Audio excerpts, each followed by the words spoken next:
छोड़ती हूँ, मुझसे गलती हो गई, मुझसे बहुत बड़ी गलती हो गई। नहीं नहीं, मुझे तलाक छोड़ दीजिए, नहीं मत मारिए। सर, प्रफुल्ल की बीवी सुवर्णा के इंक्वायरी में ऐसा कुछ भी नहीं मिला जिसके आधार पर उस पर शक किया जा सके। और प्रफुल्ल ने जिन लोगों को पैसे उधार दिए हैं वो भी सब क्लीन ही नजर आ रहे हैं। शिवानी, अंकिता ने सबके सामने ये तो कहा कि बच्चा हर्षद का है, लेकिन हो सकता है कि ये बात उसने दबाव में कही। अगर हर्षद गे है तो उसका कोई पार्टनर भी होगा। जरा पता करो कि उसका पार्टनर कौन है। Yes sir.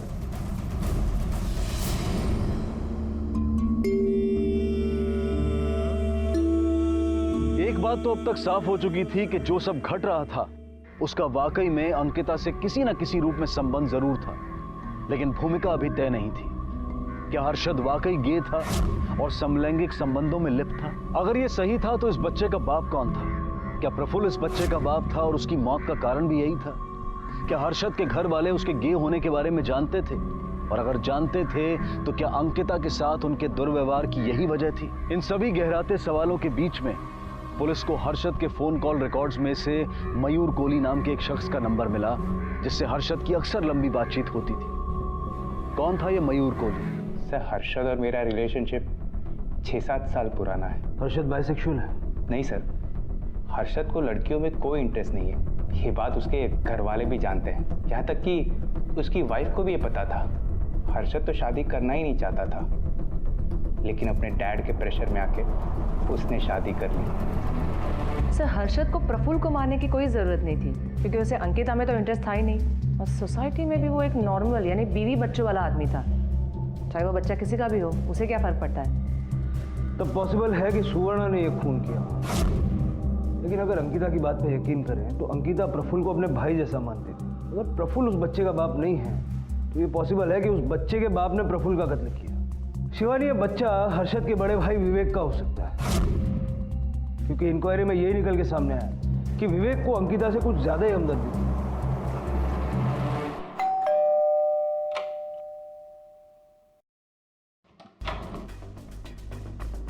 जी, विवेक नाइक को बुलाइए, हमें उनसे कुछ पूछताछ करनी है। वो तो मैम, अभी तो सिर्फ हम दोनों ही घर पे हैं। बाबा और हर्षद बाबा बाहर गए हैं और वो तो कल रात से ही घर नहीं आए। कहाँ गए किसी को कुछ भी नहीं पता। आपको अभी हमारे साथ पुलिस स्टेशन आना होगा। चलिए, बताओ विवेक कहाँ है? सर, मुझे नहीं पता विवेक भाऊ कहाँ है, मैं सच बोल रही हूँ। अंकिता, परिवार में तुम सबसे ज्यादा करीब विवेक के थी, वो भी तुम्हारी परवाह करता था। कहीं ऐसा तो नहीं कि जो तुम्हारा बच्चा है ये विवेक का है और इसीलिए उसने प्रफुल्ल को मार दिया और भाग गया? सर, ये ऐसा कुछ भी नहीं है। विवेक भाऊ तो मेरे लिए भगवान जैसे थे। हम दोनों के बीच ऐसा। और सर, ये जो बच्चा है ये हर्षद का ही है। एक्चुअली हर्षद गे नहीं है, बायसेक्सुअल है। शिवानी, ऐसे नहीं बताएगी। बच्चे का डीएनए टेस्ट करो, सच अपने आप सामने आ जाएगा। Yes sir. ठीक है सर, आपको जो टेस्ट करवाने हैं करवा लीजिए, सच तो सच ही रहेगा। ठीक है, फिलहाल आप जा सकते हैं।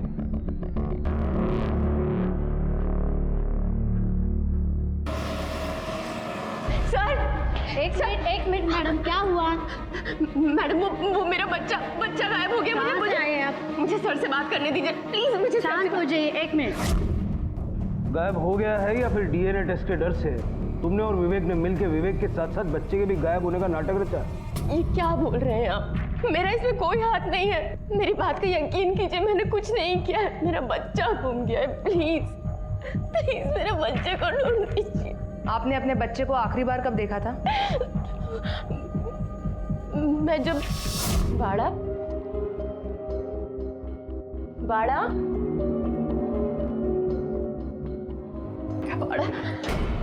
ताई, बाड़ा को देखा क्या? मैं गई थी तब तो कमरे में था वो। जब मैंने देखा तब वो सो रहा था, फिर मैं अपने कमरे में आ गई। और ऐसे भी विवेक के कारण मैं पहले से ही टेंशन में थी, इसलिए अपने कमरे से बाहर नहीं निकली। ठीक है, आप अपनी कंप्लेंट लिखवा दीजिए। बच्चे को हम ढूंढने की पूरी कोशिश करेंगे। मैं जी कंप्लेंट लूँगा। ओके सर, चलो। सर, मुझे लगता है अंकिता ने विवेक के साथ उस बच्चे को गायब किया है ताकि बच्चे का असली बाप कौन है उसका पता ना चले। अंकिता पे नजर रखो, उसके मोबाइल को भी मॉनिटर करो और उसके मायके जाके भी पूछताछ करो। Yes sir.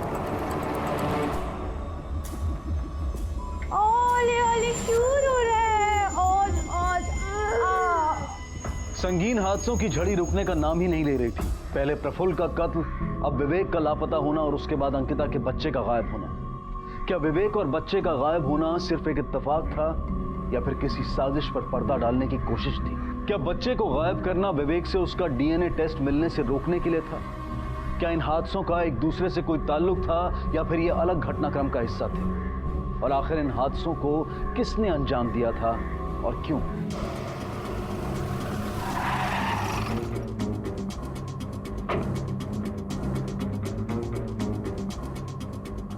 अंकिता कल रात यहाँ आई थी?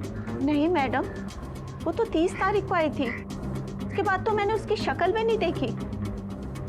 चेक करो बच्चा अंदर है या नहीं। पर क्या हुआ, आप लोग मुन्ना को यहाँ पर क्यों ढूंढ रहे हो? तो चुप कर। मैडम, बच्चा अंदर नहीं है।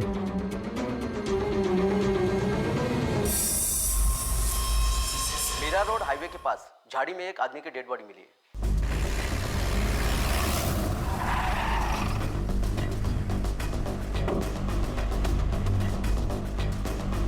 सर, मैं सच कह रही हूँ, मैंने किसी का मर्डर नहीं किया है।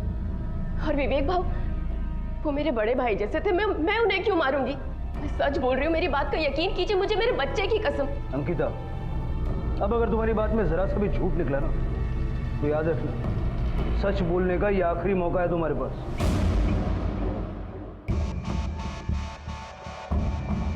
सर, अंकिता के मोबाइल लोकेशंस और कॉल रिकॉर्ड्स के मुताबिक और किसी पे शक नहीं किया जा सकता। और अंकिता का मोबाइल लोकेशन भी विवेक के मर्डर स्पॉट से मैच नहीं कर रहा है। अगर अंकिता ने ये खून नहीं किया तो और कौन हो सकता है? ऐसा कोई इंसान जिसे विवेक और अंकिता पे शक हो, और ऐसा कोई इंसान जो सबसे पहले नजर में आता है, वो है विवेक की बीवी शीला। सर, अंकिता का तो पता नहीं, पर मेरे पति बहुत ही शरीफ इंसान थे। रही बात बच्चे की, तो बच्चा उनकी औलाद हो ही नहीं सकता, क्योंकि मेरे पति कभी बाप नहीं बन सकते थे। कुछ मेडिकल प्रॉब्लम थी, बाप ना बन पाने के कारण वो बहुत दुखी रहने लगे थे। रोज ड्रिंक करने लगे थे सर। हर शाम वो अप्सरा बार में जाते थे क्योंकि उनको बहुत दुख था।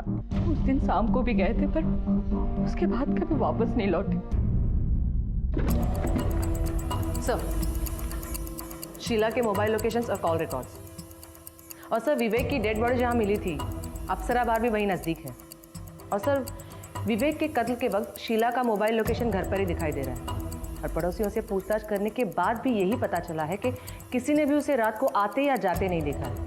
अगर ये बात मान भी ले कि शीला ने ही विवेक को मारा है, फिर भी एक बात समझ में नहीं आती कि प्रफुल्ल और विवेक को एक ही तरीके से मारा गया है। तो फिर शीला के पास प्रफुल्ल को मारने का क्या मकसद हो सकता है? और बच्चे को गायब करने का भी तो कोई मकसद दिखाई नहीं देता। और विवेक ने बच्चे को गायब किया हो, इस बात का तो कोई सेंस ही नहीं बनता। तो फिर से ये बच्चा आखिर गया कहाँ? ओली, क्या हुआ? क्यों रो रहा है? और भूख लगी है?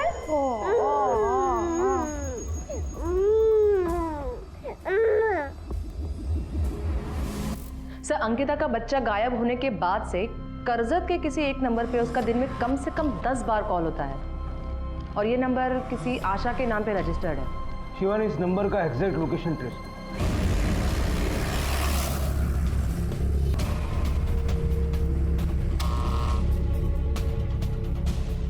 जी कहिए।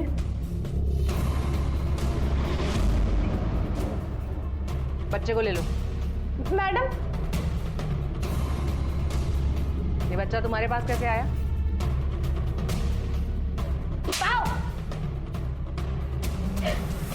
मैडम, ये सब मैंने अपनी बहन के लिए किया, मुझे कुछ नहीं मालूम मैडम। सर, मेरे ससुराल में मुझे और मेरे बच्चे को कोई भी पसंद नहीं करता था। बस इसीलिए अपने बच्चे को बचाने के लिए मैंने उसे अपनी बहन क्या रखा हुआ था। अच्छा, 1 साल तक तो उन्हें कोई प्रॉब्लम नहीं हुई, फिर अचानक क्या हुआ? तुम्हें डर था कि डीएनए टेस्ट के बाद तुम्हारी पोल खुल जाएगी, और इसलिए तुमने बच्चे को गायब किया। नहीं नहीं सर, ऐसी बात नहीं है। आप मेरी बात पे यकीन कीजिए, मैं सच बोल रही हूँ।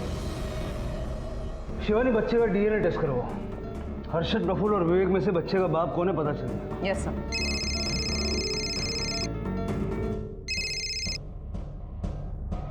हेलो, क्या?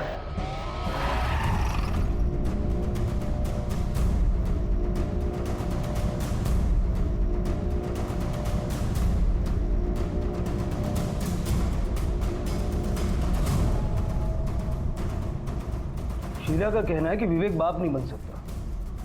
तो प्रेग्नेंट कैसे हुई? उसने किसके बच्चे का अबॉर्शन कराया?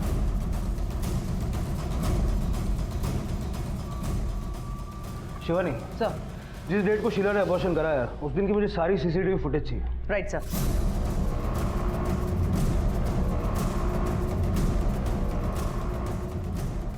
तो ये आदमी है शीला के अबॉर्शन का कारण। हॉस्पिटल के सीसीटीवी फुटेज से ये क्लियर है कि शीला को अबॉर्शन के लिए तू ही लेके गया। अब हम तेरा डीएनए टेस्ट करवाएंगे, उससे ये भी साबित हो जाएगा कि अंकिता का बच्चा भी तेरा ही है। बताता हूँ साहब, सब बताता हूँ साहब। मेरे घर वाले बहुत खुश थे कि मेरी शादी पैसे वाले घर में हो रही है, पर यहाँ आके असलियत तो कुछ और ही निकली। बिजनेस के सिर्फ और सिर्फ मालिक मेरे ससुर जी थे और उन दोनों बेटों को तो एम्प्लॉयज़ की तरह सैलरी दी जाती, जो कि बहुत कम होते थे। सुनो, मुझे ना 50,000 रुपये चाहिए, वो मुझे अपने लिए सोने की चेन बनवानी है। 50,000? सैलरी के नाम पे 15,000 मिलते मुझे। ठीक है, बाबा से मांग के देता हूँ। नहीं चाहिए, रहने दो। क्यों? अभी बोला ना बाबा से मांग के देता हूँ। अगर उनसे ही मांगना है ना तो मैं खुद ही मांग लूंगी, आप रहने दो। कौन है? मुझे नहीं पता था कि आप। रुको, कुछ काम था? वो मुझे कुछ पैसों की जरूरत थी। कोई बात नहीं, दे दूंगा, जितने चाहिए उतने दे दूंगा, लेकिन एक शर्त है। इसके बदले में तुम्हें मुझे कुछ देना पड़ेगा।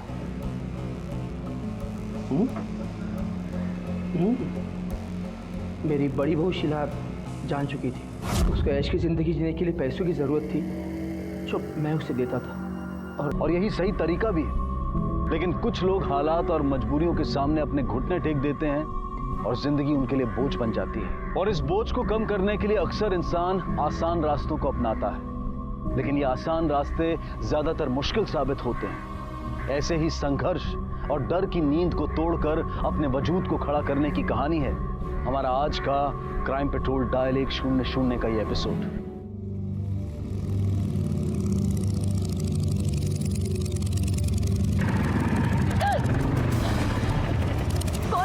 कौन है तुम लोग? छोड़ो, छोड़ो मुझे, छोड़ो, छोड़ो।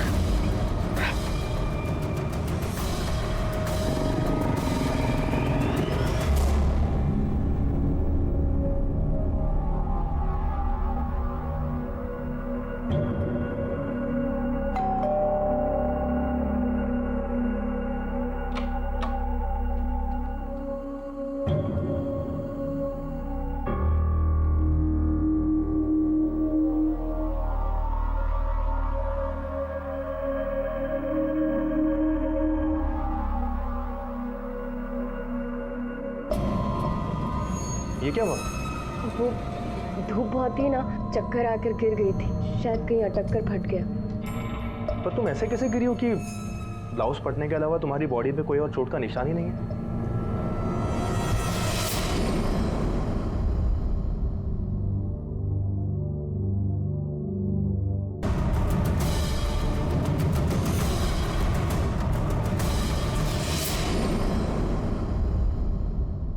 आज फिर से चक्कर आ गया। एक काम ढंग से नहीं कर सकती तुम, मक्कार कहेगी।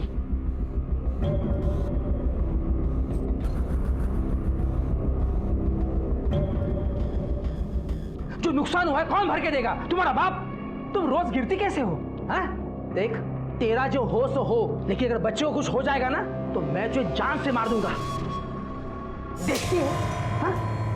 जिस दिन तेरा ये झूठ पकड़ा जाएगा ना, आंखें निकालूंगा तेरी। जा अंदर।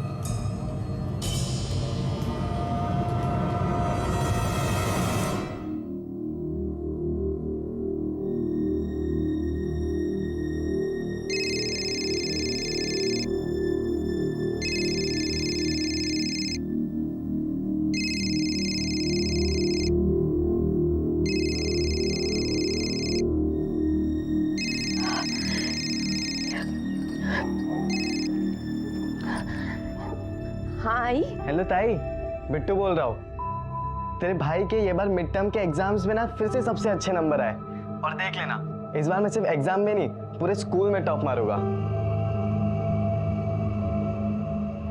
Good, very good, congratulation Bittu. तू ना ऐसे ही मन लगाकर पढ़ाई करना, अपनी आई का और अपनी ताई का, दोनों का नाम रोशन करना। हाँ हो ताई। और बेटा तू कैसी है? ससुराल में सब ठीक है ना? हाँ आई, यहाँ सब कुछ ठीक है। तू कैसी है?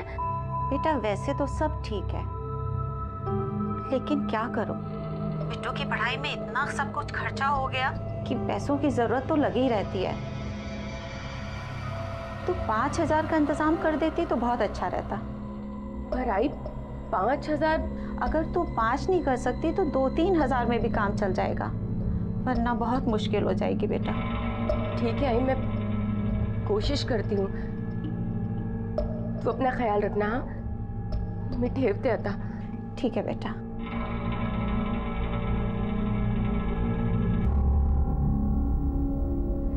आई को बोल तो दिया, अब लाऊंगी कहाँ से 5,000 रुपए?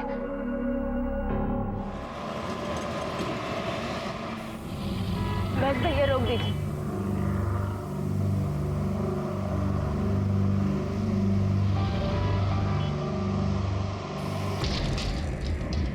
अंकिता मैडम, क्या हुआ आपको? ये क्या हुआ? ये चोट कैसे लगी? कुछ नहीं, वो एक बाइक से टकरा गई थी, चक्कर आ गया, गिर गई बस। अंकित उठो, चल आराम से कोई नहीं, कुछ नहीं, आप जाओ घर पे, मैं लेके जाता हूँ। हाँ?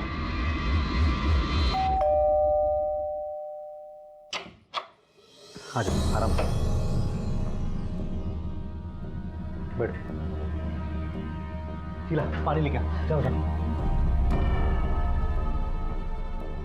ये लो, लगता है फिर से गिर गई होगी। गिरने का तो वर्ल्ड रिकॉर्ड बनाओगी तुम, लगता है।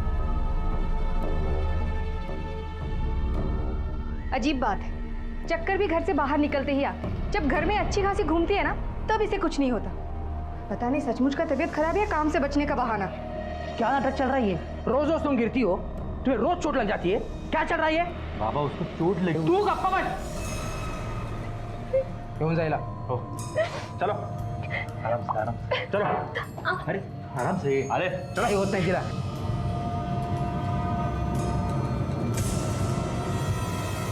बहुत मजा आ रहा था ना तुम्हें अंकिता को सहारा देने में? पागल हो गई हो क्या?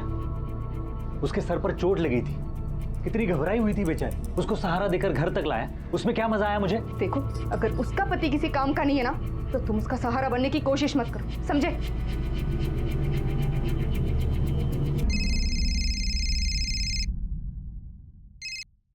हेलो हेलो अंकिता नाइक जी, बोल रही हूँ। मैं मीरा रोड पुलिस स्टेशन से बोल रही हूँ। हमें आपसे कुछ पूछताछ करनी है। आज शाम तक मीरा रोड पुलिस स्टेशन आ जाइए। जी रॉन्ग नंबर। किसका फोन था? रॉन्ग नंबर था। मैं आ जाऊंगा नहीं, मुझे कुछ काम है।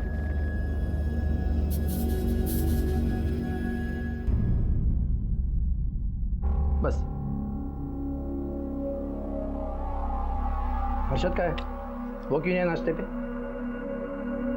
बाबा वो तो रात से ही घर नहीं लौटे।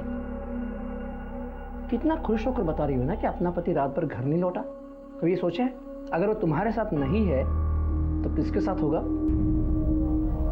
इतने साल हो गए तुम्हारी शादी को, पर अब तक उसकी एक आदत तक सुधार नहीं पाई।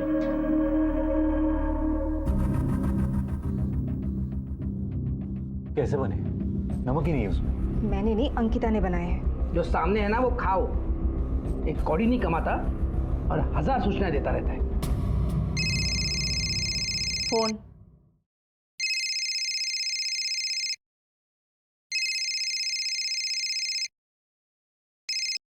हेलो। हेलो अंकिता, जी। मीरा रोड पुलिस स्टेशन से बोल रही हूँ। तुम कल आई क्यों नहीं?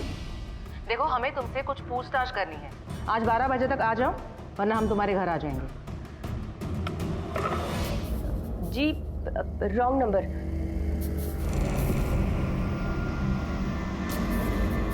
मैं नमक लेकर आई। अंकिता जो दिखने में एक आम सी महिला लग रही थी, उस पर आए दिन सड़क पर हमले हो रहे थे। कौन थे ये लोग जो अंकिता को बेइज्जत करने की कोशिश कर रहे थे? और पुलिस का उसे बार बार फोन करने का क्या कारण था? क्या ये लड़की वाकई मासूम थी या इसका राज कुछ और ही था? ऐसा क्या घटा था कि भरे पूरे परिवार होने के बावजूद अंकिता अकेली थी और उसके ससुराल वाले उसे अकेलापन क्यों दे रहे थे? पुलिस भी अंकिता से कुछ सवालों के जवाब चाहती थी और आखिरकार अंकिता को पुलिस स्टेशन आना पड़ा। मिसेस नाइक, 30 अक्टूबर की सुबह 6 बजे आप कहाँ थी? जी, मैं घर पर ही थी अपने। यही बात अगर आपके फैमिली से पूछेंगे तो वो लोग भी यही कहेंगे। जी, लेकिन सर आप उन लोगों से पूछिएगा मत। क्यों? वो लोग थोड़े स्ट्रिक्ट हैं और पुलिस का नाम सुनकर तो वैसे भी। देखिए, अगर आप चाहती हैं कि हम आपकी फैमिली से क्रॉस चेक ना करें तो आप सब सच बताइए। 30 अक्टूबर को सुबह 6 बजे आप कहाँ थीं? सर मैं कह तो रही हूँ, मैं अपने घर पर ही थी। लेकिन तुम्हारा मोबाइल लोकेशन तो मीरा रोड दिखा रहा है। 30 अक्टूबर की सुबह 6 बजे तुम मीरा रोड में थी। वो मेरी आई का घर है मीरा रोड में। मैं अपनी आई से मिलने गई थी। आई से मिलने के बाद आप कहाँ गई थी? सीधे अपने ससुराल लौट आई थी। आई से इतने सुबह मिलने की कोई खास वजह? मैम, बच्चा छोटा है, मैंने सोचा इसके उठने से पहले मैं अपनी आई से मिल। फिर ऐसी क्या मजबूरी थी कि इतनी सुबह आपको जाना पड़ा? सर मैंने कहा ना, वो थोड़े से स्ट्रिक्ट हैं, बस इसलिए। और ये प्रफुल्ल यादव कौन है? उसे आपने सुबह फोन क्यों किया? वो मेरी फ्रेंड का हस्बैंड है और उन्होंने थोड़ी सी हेल्प की थी मेरी, तो थैंक यू बोलने के लिए फ़ोन किया था मैंने उन्हें। आपकी सहेली का पति आपकी मदद करता है और आपसे सुबह 6 बजे थैंक यू बोलती है।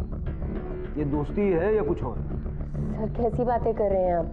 एक्चुअली सुवर्णा मेरी फ्रेंड है और प्रफुल्ल उसके हस्बैंड। सुवर्णा कैंडल मेकिंग का काम करती है और मैं उससे कैंडल मेकिंग सीख रही हूँ, और प्रफुल्ल मुझे मेरा खुद का बिजनेस सेटअप करने में हेल्प कर रहे थे।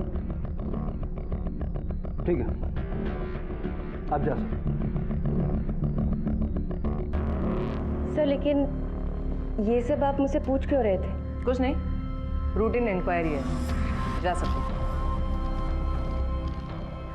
सर इसके मुताबिक इसके ससुराल में काफ़ी लोग हैं जो बच्चे को संभाल सकते हैं। उसके बावजूद भी वो बच्चे को लेकर आई यहाँ पुलिस स्टेशन में, जबकि वो माँ के पास बच्चे को छोड़कर ही चली गई थी। शायद ये हमें दिखाना चाहती है कि एक बहुत ही सीधी सादी औरत है और एक जिम्मेदार माँ की बात गले नहीं उतरती कि इसके और प्रफुल्ल के दोनों के शादीशुदा होने के बावजूद इन दोनों के कॉल रिकॉर्ड्स के मुताबिक इनकी दिन में कई बार बात होती, वो भी इतनी लंबी बात है। शिवानी, जरा इस अंकिता की हिस्ट्री निकालो, इसके मायके से, इसके पड़ोसियों से और सहेली सुवर्ण से जरा पता करो कि इसके और प्रफुल्ल की नजदीकियों के बारे में कौन कितना जानता है। Yes sir.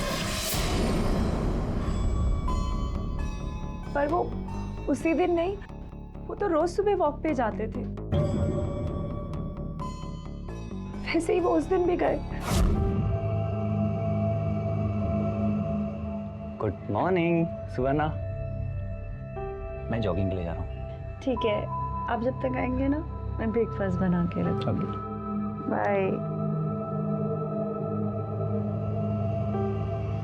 मैंने कितनी देर तक उनका नाश्ते पे इंतजार किया, लेकिन वो लौटे ही नहीं। आप दोनों का रिलेशन कैसा था?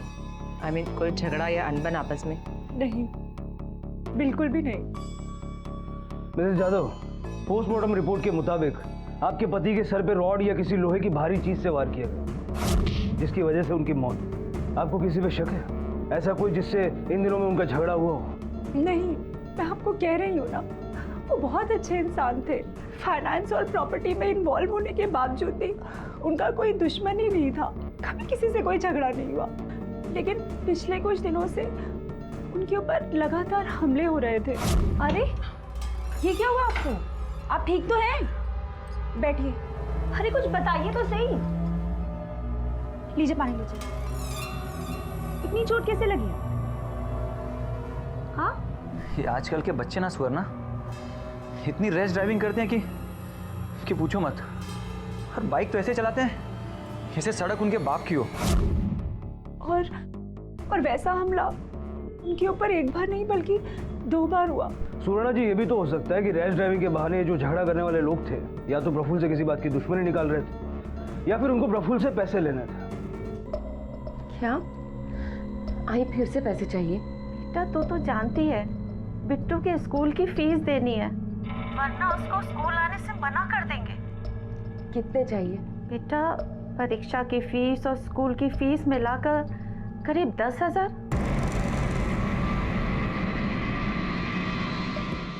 आप अंकिता नाइक को जानती हैं?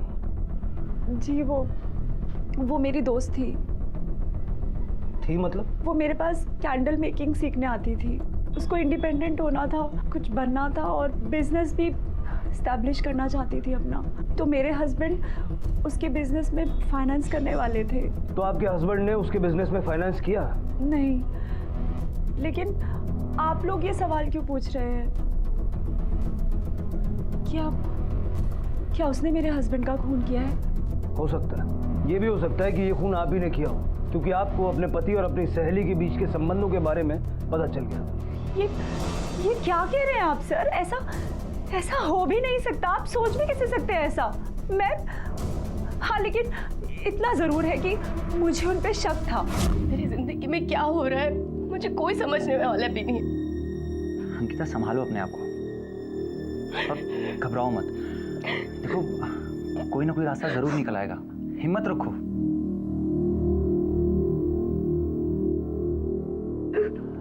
बस अब चुप हो जाओ।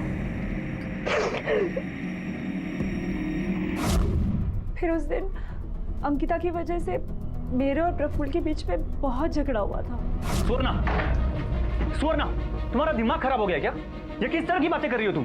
मैं सिर्फ उसे तसल्ली दे रहा था एक भाई की तरह, और वो तुम्हारी दोस्त है ना, तुम ही उसे लेकर आई थी इस घर में। मैं उसे इस घर में इसलिए लेकर आई थी ताकि वो कुछ बन जाए, कुछ सीख ले। ट्रेनिंग के लिए लाई थी, इसलिए नहीं लाई थी कि मेरे पीछे से तुम दोनों आशिकियां करते फिरो। Come on. और वो मेरा ही पता मेरे ही घर से साफ करना चाहती है। उसके बाद से मैंने अंकिता को यहाँ आने से मना कर दिया और कभी उसका फोन भी नहीं उठाया और ना ही कभी उसे कॉल किया। लेकिन अंकिता और प्रफुल्ल की बातचीत तो बंद नहीं हुई थी। यहाँ तक कि खून होने से 30-40 मिनट पहले भी उनकी फोन पर बात हुई थी और कत्ल के वक्त अंकिता का मोबाइल लोकेशन प्रफुल्ल के मर्डर स्पॉट के आसपास का ही है। क्या अंकिता का कसूर सिर्फ गरीब और मजबूर होना था या फिर वो इससे ज्यादा की जिम्मेदार थी? क्या प्रफुल्ल के कत्ल में उसका कोई हाथ था? आखिर ऐसा क्या था उसके जीवन में जिसकी वजह से वो डरी सहमी रहती थी? क्यों उसके ससुराल वाले उसके साथ रूखा बर्ताव करते थे? वजह सिर्फ उसकी मजबूरियां थी या फिर कोई राज था उसकी इस हालत के पीछे, जिस राज की वजह से वो मासूम दिखते हुए भी सबके निशाने पर रहती थी? सुनिए, वो मुझे आप 5,000 रुपए तक दे सकते हैं? वो बिट्टू की फीस भरनी है, वरना उसे एग्जाम में नहीं बैठने देंगे।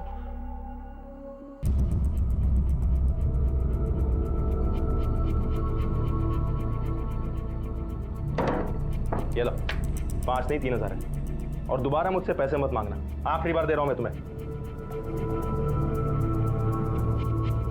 बाकी के साथ कहाँ से लाऊंगी? सर, जिन लोगों को प्रफुल्ल यादव ने पैसे उधार दिए थे उन लोगों के नाम और एड्रेस। ठीक है।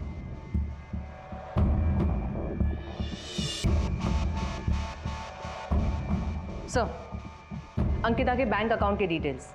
इनके मुताबिक प्रफुल्ल ने एक बार नहीं बल्कि कई बार उसे पैसे दिए हैं। सर, इन सब सबूतों को देखकर तो यही लगता है कि शायद अंकिता और प्रफुल्ल के बीच में वाकई में कोई रिश्ता था। इसका मतलब ये अंकिता जितना अपने आप को शरीफ दिखा रही है उतनी शरीफ है नहीं। शिवानी, मुझे इस अंकिता की हर छोटी से छोटी डिटेल चाहिए।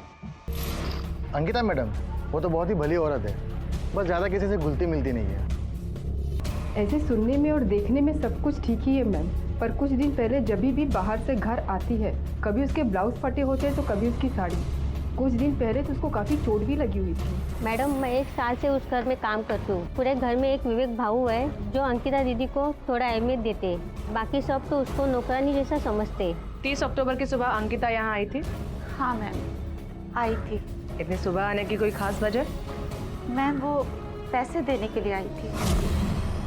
ताई, तू इतनी सुबह? तो सुन बिट्टू, ये पूरे 3000 रुपए आई को दे देना, ठीक है? अब मैं चलती हूँ। लेकिन ताई, तेरे पास इतने पैसे आए कहाँ से? तुझे उससे क्या करना है? तू अपनी पढ़ाई पे ध्यान दे और टॉप करना है तुझे इस बार, ठीक है? चल मैं निकलती हूँ। अरे अंकिता, तू आ गई? चल मैं चाय बनाती हूँ, तू बैठ। नहीं आई, मुझे बाड़ा के उठने से पहले घर पहुँचना है। मैं चलती हूँ।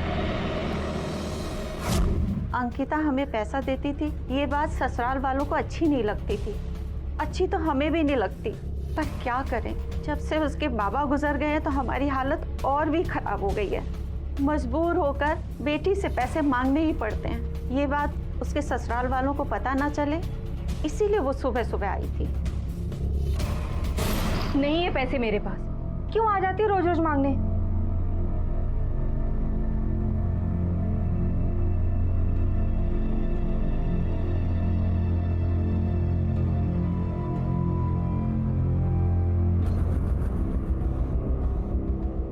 ये लो 1000 है, इतने में काम चल जाएगा ना तुम्हारा? अरे रो क्यों रही हो? देखो मैं कोशिश करूंगा कि और इंतजाम हो जाए। चलो चलो चलो। सर, अंकिता का मैका मीरा रोड में ही है। अभी 2 साल पहले उसकी शादी हुई है। घर में एक छोटी बहन है जिसकी 1 साल पहले शादी हुई है और एक भाई है जो पढ़ाई कर रहा है। लेकिन सर, मैके की फाइनेंशियल सिचुएशन कुछ खास ठीक नहीं है और यहाँ ससुराल के पड़ोसियों से पूछताछ करने के बाद पता चला कि फैमिली में उसे कोई खास इज्जत नहीं देता। हाँ, एक जेठ है जो थोड़ी बहुत इज्जत देता है। कौन? आ जाओ।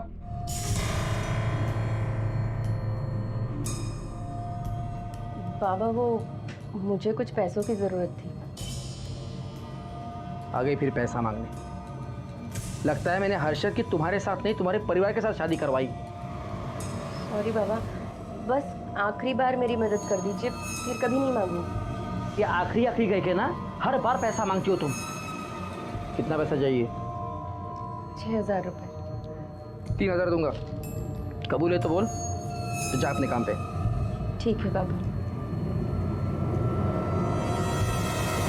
सर, ससुराल के पड़ोसियों से पूछताछ करने के बाद पता चला है कि अभी कुछ दिनों से अंकिता जब भी लौटती है उसके कपड़े फटे हुए थे और एक बार तो उसे चोट भी लगी थी। अब ये क्या था, क्यों था, किसी को नहीं पता।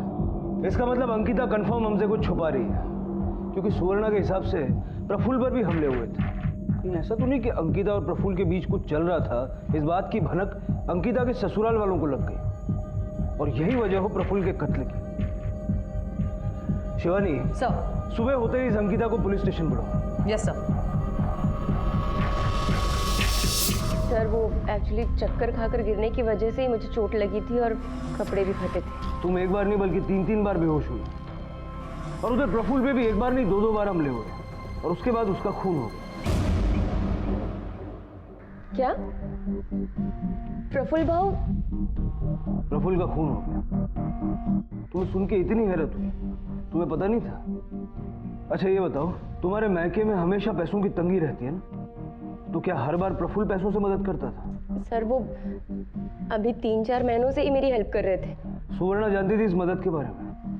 नहीं सर, मैं अपना ससुराल वालों से पैसे ले लेकर थक गई थी। अपने पैरों पर खड़े होने की कोशिश कर रही थी और वो सिर्फ मेरी मदद कर रहे थे सर। तुम्हारे नेक इरादों के बारे में तुम्हारे ससुराल में किस किस को पता है? सर, किसी को भी नहीं। और सर, आपसे रिक्वेस्ट है, आप भी मत बताइएगा प्लीज। क्यों? क्योंकि तुम्हें भी यही लगता है कि तुम्हारे और प्रफुल्ल के बारे में जानकर उनमें से ही किसी ने प्रफुल्ल का खून करवाया और उनमें से किसी ने तुम पे गुंडे भी छोड़े थे। उन गुंडों को पहचान सकती हो? नहीं सर, जब अटैक हुआ उन सबके मुंह ढके हुए थे और वैसे भी मुझे कोई कंप्लेंट नहीं करनी है। क्यों नहीं करनी? सर, मुझे इन सब चक्करों में नहीं पड़ना है, बस इसी वजह से कंप्लेंट नहीं करनी मुझे। ठीक है, जा सकते। सर, अंकिता के कॉल रिकॉर्ड्स में और एक नंबर मिला है जिस पर काफी कॉल किए गए हैं। किसका नंबर है? सर ये कोई एडवोकेट है, संदीप सिंधे नाम है इसका। अंकिता मेरी क्लाइंट है, उसका डिवोर्स केस मैं देख रहा हूँ। किस ग्राउंड पर? होमोसेक्सुअलिटी के ग्राउंड पे। हर्षद किया है सर। सर इसका मतलब प्रफुल्ल को मारने का मकसद सुवर्णा और अंकिता के ससुराल वाले दोनों के पास था। हो सकता है इन्हीं में से किसी ने दोनों पर हमला करवाया हो और प्रफुल्ल का खून किया हो। बिल्कुल हो सकता है शिवानी। अंकिता के ससुराल वाले तो शक के दायरे में है ही।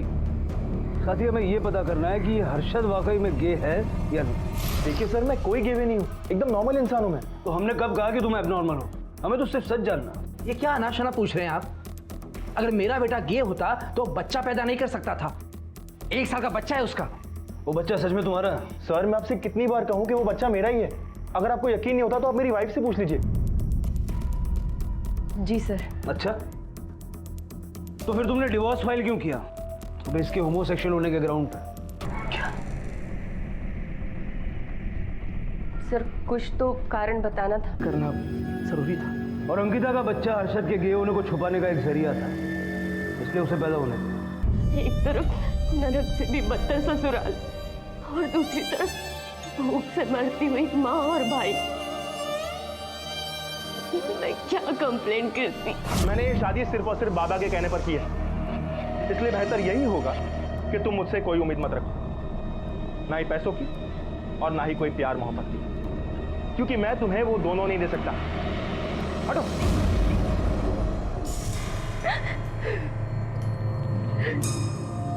अंकिता क्या हो? तुम तो रो रही हो। माँ के ऑपरेशन के लिए पैसे चाहिए ना, उससे मांग ली थी। बता कितने पैसे चाहिए? 25,000 रुपए चाहिए बाबा। ठीक है, जब चाहिए तब बता देना। हाँ, थैंक यू सो मच बाबा, आपने बहुत बड़ी प्रॉब्लम सॉल्व कर दी मेरी। अपने लोगों को थैंक यू नहीं कहते हैं। देखो क्या हाल कर रखा है रो रो के, है ना? बाबा आप ये क्या कर रहे हैं बाबा? अब तो तुम थैंक यू कह रही थी ना मुझे, नाराज क्यों हो रही हो? बाबा देखो हमारी अपनी अपनी जरूरतें हैं, तो छोड़िए बाबा प्लीज। मेरी जरूरत पूरी करो, मैं तुम्हारी करता रहूंगा। छोड़िए बाबा प्लीज, छोड़िए मुझे प्लीज, छोड़िए। प्रफुल्ल और अंकिता पर हमले भी तू नहीं करवाया? हाँ साहब। क्यों? साहब मैंने देखा कि अंकिता को आजकल पैसों की जरूरत नहीं पड़ती और वो मुझसे दूर जा रही है। तब साहब मैंने उस पर नजर रखी तो पता चला कि उसको और प्रफुल्ल का चक्कर चल रहा है, इसीलिए मैंने उन दोनों के ऊपर गुंडे भेजे। जितना मैंने किया था आपको सब बता दिया, लेकिन साहब मैंने प्रफुल्ल को नहीं मारा। और विवेक तो मेरा अपना बेटा है साहब, मैं उसे कैसे मार सकता हूँ? इसलिए क्योंकि तुझे पता चल गया था कि विवेक को अंकिता से हमदर्दी होने लगी, कहीं उन दोनों में कोई रिश्ता ना बन जाए, इसलिए तूने अपने खुद के बेटे को मार दिया। नहीं साहब, नहीं साहब सच बोल रहा हूँ मैंने किसी को नहीं मारा साहब। आज भी हमारे समाज में बहू को बेटी की जगह देना और ससुराल का मायका बनना सिर्फ एक जुमला है। शादी के साथ एक लड़की के ढेरों अरमान होते हैं, वहीं बहू को मर्यादा और इज्जत की रखवाली करने की अकेली जिम्मेदार ठहराया जाता है। इस सारी खींचातान में रिश्तों के रूप बदलते हैं, पर श्रीकांत ने इसे रूप नहीं बल्कि कुरूप साबित कर दिया था। पिता की जगह लेने वाला ससुर बहू की अस्मिता को तार तार कर रहा था, जो शर्मिंदा होने की हद से भी बाहर था। सर श्रीकांत का वकील बेल के पेपर लेके आया है। शिवानी, अंकिता को उसकी माँ के घर भेज दो। हो सकता है श्रीकांत उसे फिर से नुकसान पहुंचाने की कोशिश करे, और श्रीकांत पे नजर रखो, क्योंकि किलर जो कोई भी है उसे जब पता लगेगा कि अंकिता के बच्चे का बाप हर्षद नहीं बल्कि श्रीकांत है, ये उसे मारने की कोशिश डेफिनेटली करेगा। Yes sir. अपने कुछ आदमी सिविल कपड़ों में श्रीकांत के घर के बाहर लगा।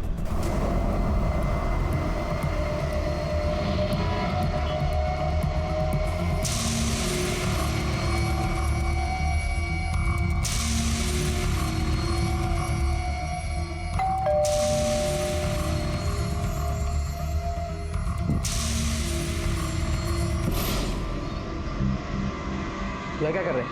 क्या आगे दिखाता है मेरे को? क्या कर रहा है तू? देख देख, नहीं नहीं नहीं नहीं।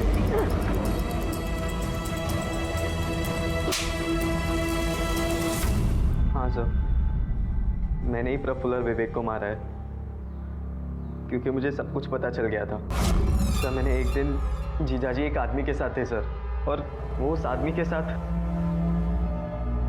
सर उसी दिन मुझे यकीन हो गया कि मेरा भांजा जीजाजी की औलाद नहीं है। किसी ने मेरी ताई के साथ बहुत गंदा काम किया है सर। फिर मैंने ताई को प्रफुल्ल के साथ देखा सर। मैंने एक बार नहीं कई बार उन दोनों को साथ में देखा था। ताई तो प्रफुल्ल के घर पर भी जाती थी, और सर उस दिन जब सुबह ताई हमारे घर पर पैसे लेकर आई। अच्छा बेटा, पैसे संभाल के रखना, मैं झाड़ू लगा कर आती हूँ। तभी मुझे लगा कि वो पैसे प्रफुल्ल ने ही ताई को दिए होंगे। तब मैं समझ गया सर कि वो आदमी प्रफुल्ल ही है।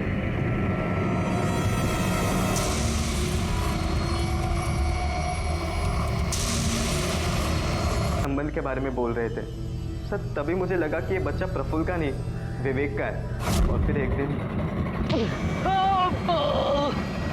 तूने मेरी ताई को गंदा किया ना, नहीं छोड़ूंगा मैं तेरे को, मार डालूंगा।